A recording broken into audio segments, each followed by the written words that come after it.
teller, and I did write a book called Choosing the Hero, My Improbable Journey and the Rise of Africa's First Woman President, and here is my elevator pitch.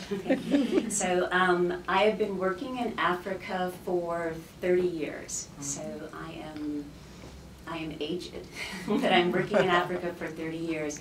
I was in Somalia in 1989 when the Soviets and the Americans were fighting for power on the continent, and I witnessed the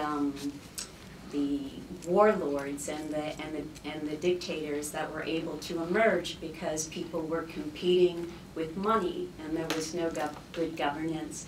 I was also in Angola in 1992 when the country tried to transition to its first multi-party election, and it was understood later that one election does not change 17 years of historical conflict, and the country went back to war.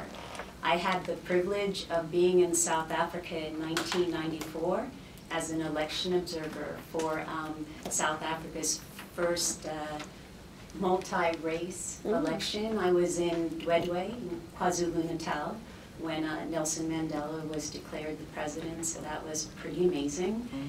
And then this is where my life intertwines with my book, Ellen Johnson Sirleaf. In the late 1990s and 2000, I met Ellen Johnson Sirleaf when she was in exile at the UNDP, struggling to bring peace to her country, Liberia, which at that point was ruled by a warlord. And from that moment, I decided to work with her and believe in her. And that was 1996, and we have peace, democracy, stability, the first political transition in Liberia's history democratically in January in 75 years. Wow. She won the Nobel.